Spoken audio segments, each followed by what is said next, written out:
The Tempest, Act 2, Scene 1, lines 181 to 239. Let us listen to these lines while we follow them in our textbooks. We would so, and then go a bat-fowling. Nay, good my lord, be not angry. No, I warrant you, I will not adventure my discretion so weakly. Will you laugh me asleep? For I am very heavy. Go sleep, and hear us. All sleep except Alonso, Sebastian, and Antonio. What, all so soon asleep? I wish mine eyes would, with themselves, shut up my thoughts. I find they are inclined to do so. Please you, sir, do not omit the heavy offer of it. It seldom visits sorrow. When it doth, it is a comforter. We too, my lord, will guard your person while you take your rest, and watch your safety. Thank you, wondrous heavy. Alonso sleeps. Exit Ariel. What a strange drowsiness possesses them! It is the quality of the climate. Why doth it not then our eyelids sink? I find not myself disposed to sleep. Nor I. My spirits are nimble. They fell together all as by consent. They dropped as by a thunderstroke. What might, worthy Sebastian? Oh, what might? No more. And yet methinks I see it in thy face, what thou shouldst be. The occasion speaks thee, and my strong imagination sees a crown dropping upon thy head.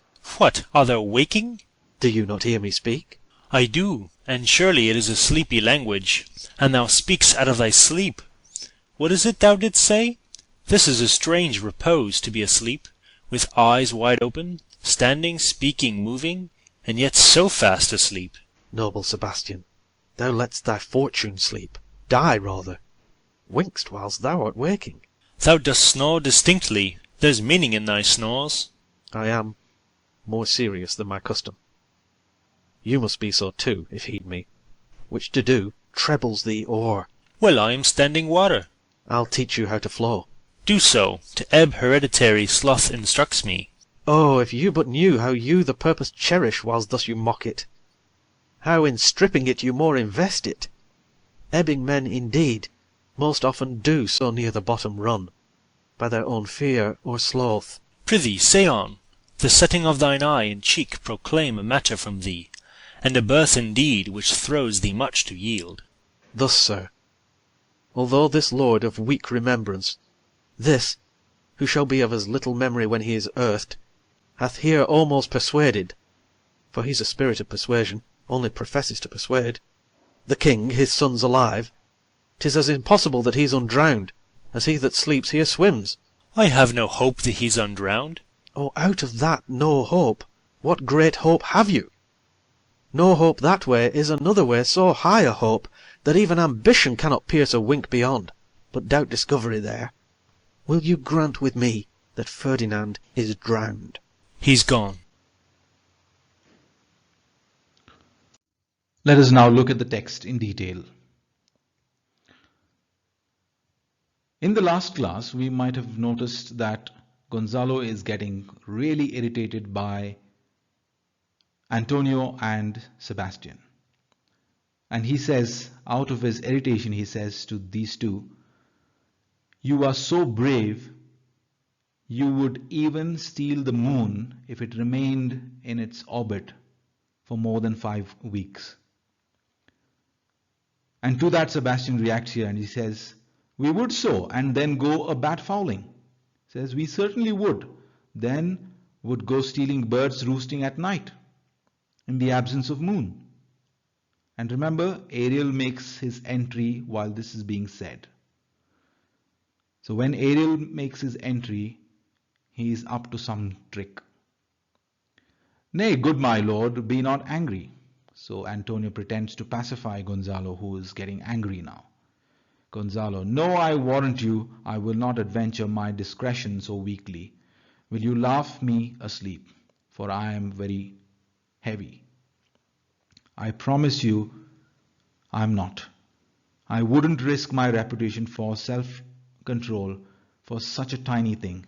Will you laugh me to sleep? For I am feeling very tired." Go sleep and hear us. Go sleep and we will laugh. All sleep except Alonso, Sebastian, and Antonio. So Alonso says, "What, also soon asleep? I wish mine eyes would, with themselves, shut up my thoughts. I find they are inclining to do so." He says, "I wish I also fell asleep with them, shutting out my thoughts. And now I find myself to do so. I'm also feeling very sleepy. Please you, sir, do not omit the heavy offer of it. It seldom visits sorrow. When it doth, it is a comforter. Please, sir, don't refuse the opportunity to sleep. Sleep rarely comes to people who are grieving. When it does come, it gives comfort." "We too, my lord, will guard your person while you take your rest and watch your safety." So he says, "We are going to guard you and keep you safe while you sleep." Alonso thanks him, saying, "Thank you." And he says, "Wondrous heavy." He says, "I'm extremely tired." And Alonso sleeps. Ariel exits from the scene. Now Sebastian and Antonio are the only ones who are awake. They are fully awake. And all that happens now is between Sebastian and Antonio. What a strange drowsiness possesses them. He says, "What strange sleep that possesses them." And Antonio says, "It is the quality of the climate." "Why doth it not then our eyelids sink?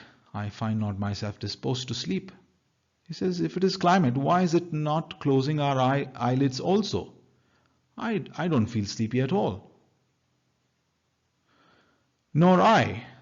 Me too, I'm not feeling sleepy either. My spirits are nimble, my spirits are very active and lively. They fell together all, as by consent. They all fell asleep, just like they had decided earlier, as by consent. They dropped as by a thunderstroke." He says, just like a thunderstroke, they dropped to sleep. "What might, worthy Sebastian? Oh, what might? No more." He says, some thought comes to his mind and he says, "What might, worthy Sebastian? Oh, what might?" But he shuns his thought, saying no more. But it comes back to him, and he says, "And yet methinks I see it in thy face, what thou shouldst be. The occasion speaks thee, and my strong imagination sees a crown dropping upon thy head." Now there is a big thought put into Sebastian's mind by Antonio. Crown upon your head. Okay. There's a possibility of crown coming and falling on your head. "What, art thou waking?" Sebastian is surprised by this thought. He says, "What, are you waking? Are you awake or are you asleep? Do you not hear me speak? Do you not hear me speaking?" "I do, and surely it is sleepy language, and thou speakest out of thy sleep. What is it thou didst say? This is a strange repose, to be asleep with eyes wide open, standing, speaking, moving, and yet so fast asleep." He says, "I do. Yes, I am speaking. Yes, I am speaking. I do. I hear you speak. And it certainly sounds like language of dreams, like you're talking in your sleep. What is it that you said? This is a very strange sleep. How can you stand, speak, and move with your eyes wide open and yet be fast asleep?"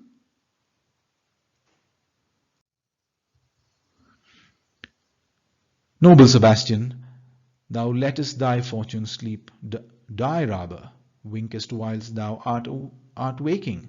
Says, Noble Sebastian, by not seizing this opportunity, you're letting this chance slip or sleep. In fact, you are allowing your chance to die, even while you are wide awake. Sebastian says, thou dost snore distinctly. There is meaning in thy snores. You have a strange way of snoring. It sounds like you're speaking actual words. I am more serious than my custom. You must be so too.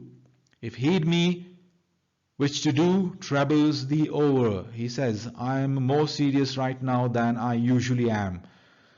You should be too.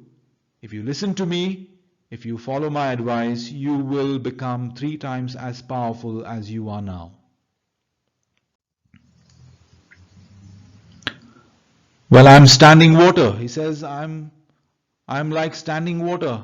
I'm not moving at all. I'm not ambitious, in other words.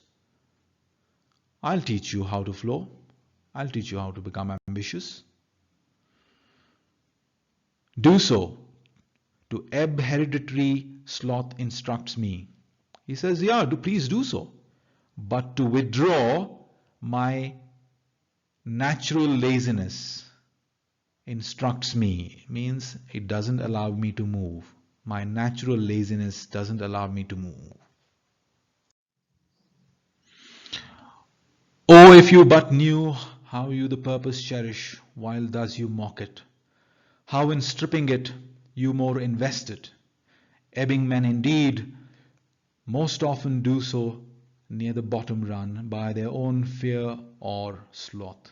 He says, oh, if you only knew how ambitious you truly are, even while you mock ambition.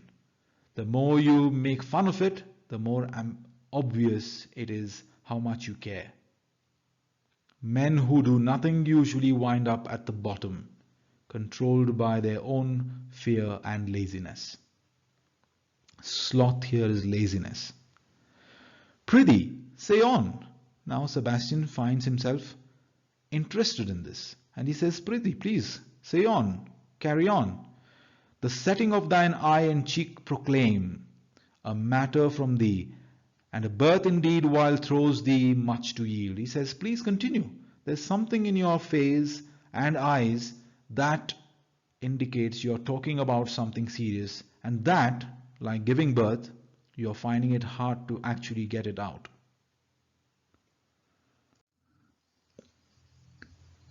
Thus, sir, although this Lord of weak remembrance, this who shall be of as little memory when he is earthed, hath here almost persuade. He says, he's talking about Gonzalo now, of course. Antonio is talking about Gonzalo, and he says to Sebastian, here it is. Here it is means this is what I wanted to say.